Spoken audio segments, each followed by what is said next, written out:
So if you turn the traction control off and you can put it in two-wheel drive mode and it's in sport,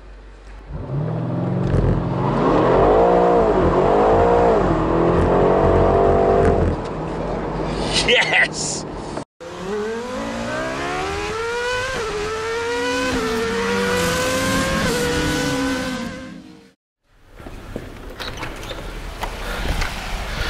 Hey guys, and welcome to Petrol and welcome to the Finca Courtesan Hotel just near Marbella in Spain. I am here with BMW UK for the press drives of the new M8 competition, a very stunning car. I have a feeling today is going to be a very special day, but just over there is my weapon of choice for the day. Come on, you're going to want to see this.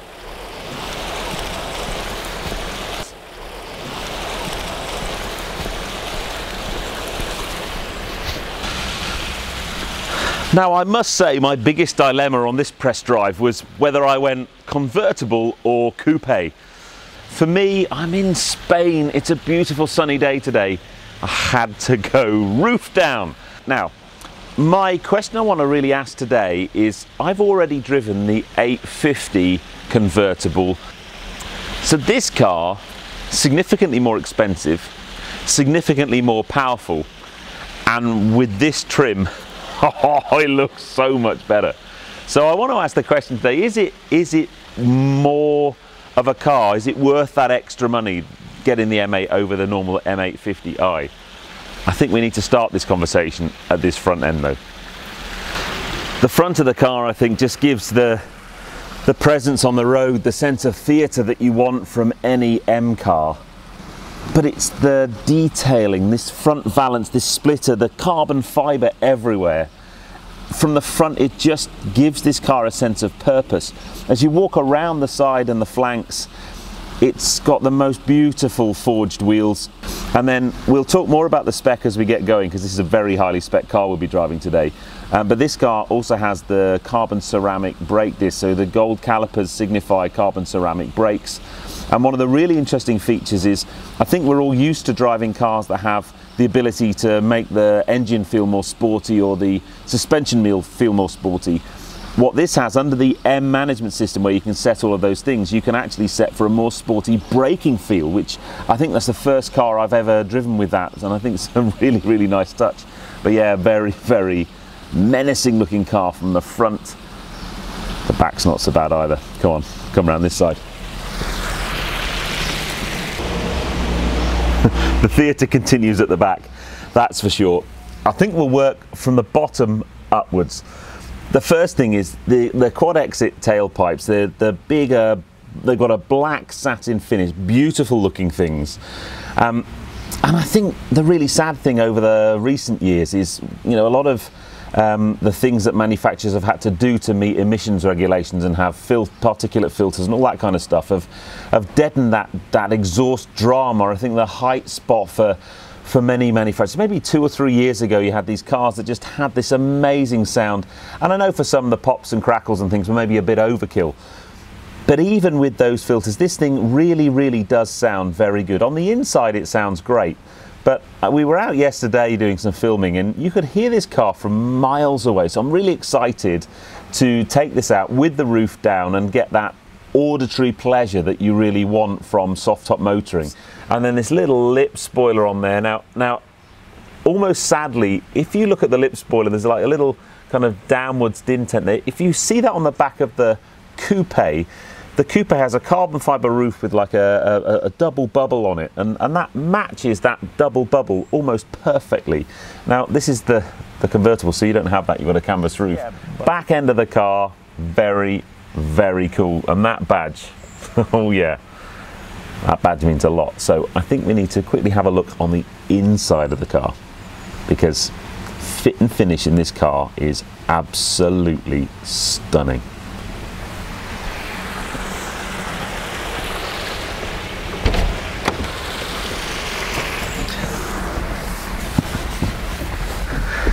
It's just so beautifully finished, this car.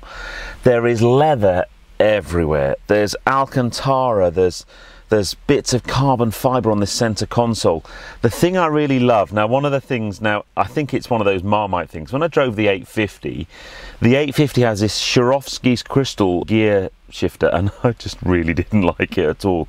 This one, it's leather clad, it's got the M insignia on the top, it's got the signature red and blue stitching around it. I just think it's a thing of great beauty. But yeah, the driving position, very, very special. Beautiful steering wheel. We've got some very special buttons on here. We have an M1 and an M2 button. I will talk more about the driving modes in this car.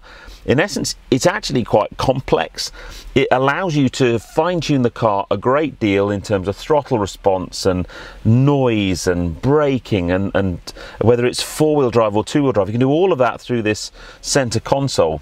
But ultimately, you can set two of your favorite modes and have them at the flick of a button. Now, let's just chat about the spec and price of the car before we take it for a drive, because the great thing about coming on these press drives is you get a lovely sheet of data. And the coupe is quite an expensive car. The convertible is more expensive than the coupe. So base price of this car, wait for it, is £127,000. But with all of the options, and I must say I do quite like this, you can select individual options if you like. You can go down the options list and go tick, tick, tick, tick, tick. Or what BMW have done with the M8 is they've created what they call the ultimate package, which basically just ticks everything, and then you end up, financially anyway, it's a far, far better off way of doing things, because as the sum of all the parts, it's cheaper than doing things individually. This has the ultimate package. That comes with carbon engine cover, ceramic brakes, vented seats, driver assistance, we've got laser lights, we've got TV function, Bowes & Wilkins stereo, which is amazing, carbon exterior package, all of that carbon fibre trim around the exhaust pipes at the back, around the front valance, all of that, and then an M driver's package. That comes in at £20,000 as an optional extra. So what that basically means is the car we are sat in is a couple of grand shy of £150,000, which is a lot of money, I know. But I think we need to take the car out on the road and see whether or not it's worth that 150 grand. Now, obviously, we're in Spain. It's sunny. We need to get the roof down, and we need to start this baby. So, oh man, so roof down doesn't take very long.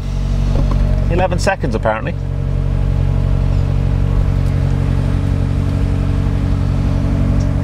Yeah, very cool. And I think you'll agree, once that roof is down, it's a beautiful, beautiful looking car. I think it's about time we went for a drive.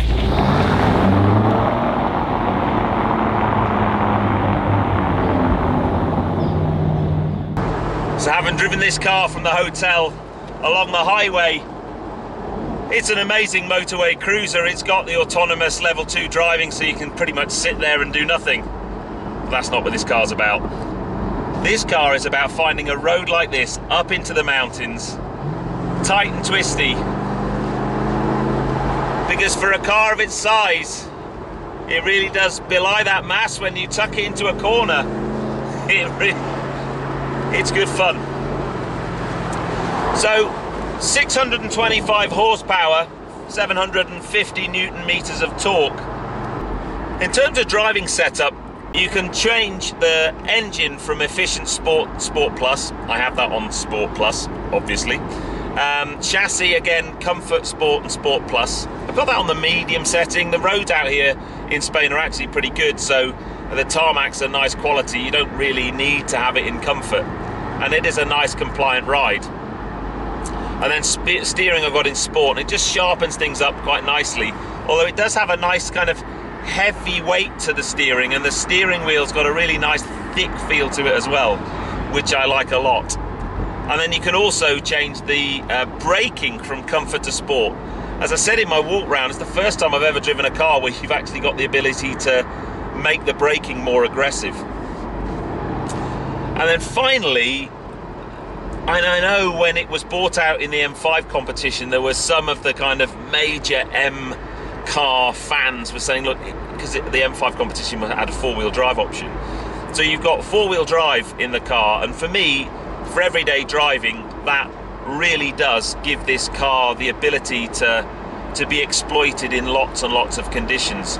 But then you can put it up into, by going into the menu systems, into a four-wheel drive mode, but then the rear wheels have the bias, so you still get that kind of playful rear wheel bias, but that little bit more comfort and grip.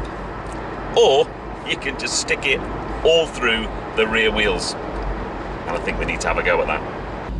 So if you turn the traction control off, and you can put it in two-wheel drive mode, and it's in sport.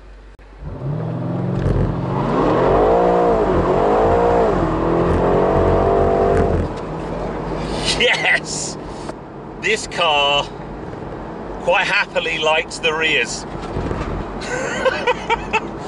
Now, I'm not sure I would drive it in this mode that often, to be honest, so I'm now going to put it back in safety mode. Four-wheel drive, I might do four-wheel drive sport. So while we enjoy these lovely roads, are there any things that I'm not that keen on with this car, apart from the price tag? Well, it's a 2+2, but seriously, those seats behind me, if you have legs, that you're not going to sit in them. Even a child would struggle. So really, that is kind of very luxurious luggage space. I'm not a massive fan of the sat-nav. The actual touchscreen display and the gesture control and the MMI is great. I love the display in front of me, especially when you put it in M mode. You get the rev counter either side of a big digital display and a big gear indicator, which is always, you know me, one of the things I love most about, or really annoys me when cars that have a flappy paddle gearbox don't have a big gear indicator. I think from the outside the looks are great. For me, it's just that elephant in the room is it's a very expensive car, but to drive, you can't fault its driving dynamics. But yeah, practicality for more than two people, forget it. Price tag, we need to talk about that. Sat-nav directions aren't great. I've got lost several times, but then I'm struggling. I really am struggling.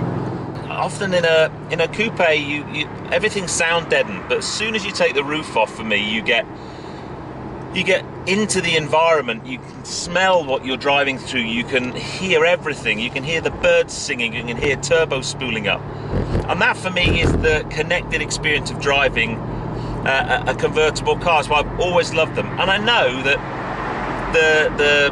the people who don't like convertibles, the first thing they'll say is, yeah, but as soon as you chop the roof off a car, the torsional rigidity changes.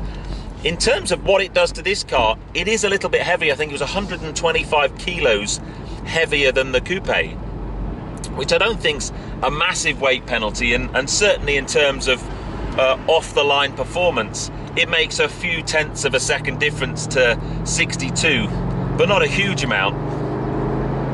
Now then, I think that's something we need to do. Four-wheel drive, 625 horsepower, and carbon ceramic brakes means that we really need to do a 0 to 60 to 0 test. Let's go and find a straight bit of road. Okay, straight bit of road, 0 to 60 to 0. 3, 2, 1. Oh, 60. And a dead stop. Wow, that was really quick.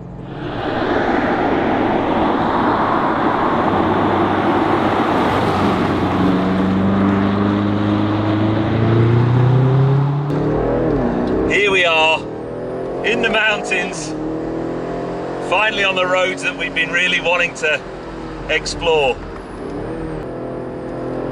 The four-wheel drive platform gives you so much confidence. If I did stick it in two-wheel drive, we've kind of seen what that does. I don't think I'd be quite so gung-ho down this particular road. But as it's four-wheel drive, and I've set it in the four-wheel drive sport, so it's just a little bit more rear bias. rear wheel steer just makes the car so directional and so pointy, and when you get an amazing driving road like this, oh my goodness me, this is why we were flown all the way to Spain to drive this car. What a road, man. And we're kind of climbing higher and higher up this mountain. I'm not having to change gear, I'm just in third. It's got so much torque, absolutely truckloads of torque, this thing. But brake feel absolutely exceptional. Carbon ceramics on this really do the good job, but when you get on the loud pedal, wow. Oh, I want to take this road home with me.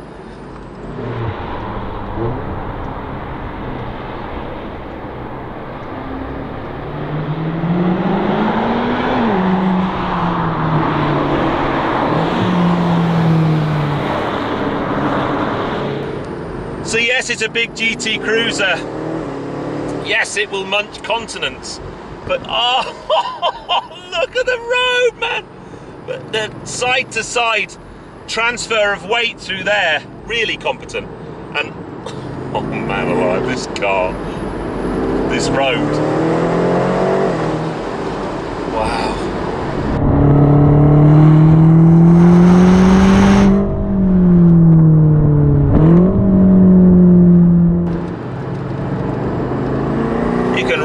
On these tyres. This car's got Michelin Pilot Sport 4S's and they really are very good. Yeah, this is a proper car. There's no way this car of this size and this weight should be able to do this. No way.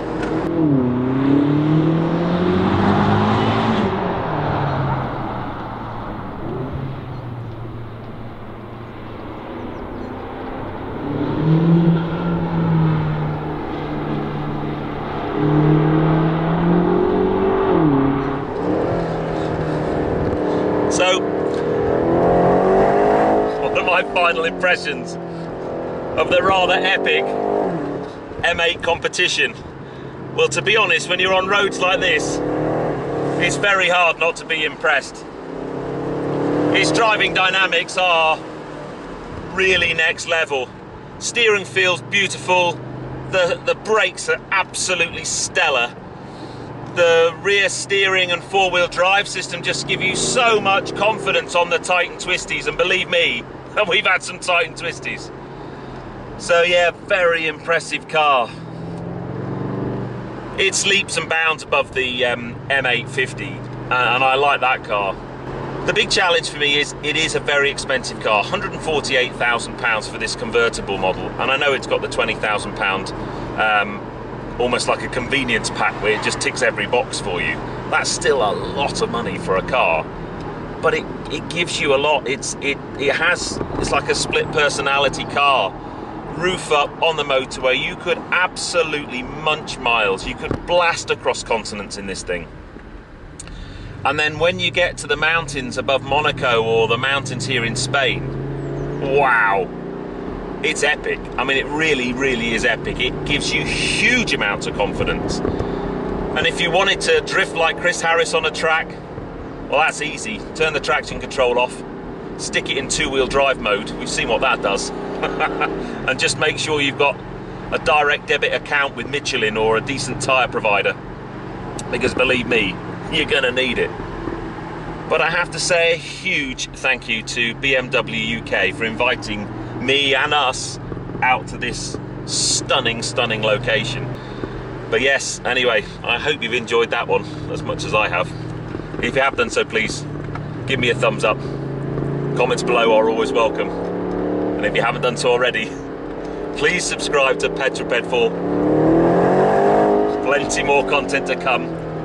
And from the driver's seat of the new M8 competition, I'm going to enjoy these roads, but I'll see you on the next film, guys. You take care. Drive safe.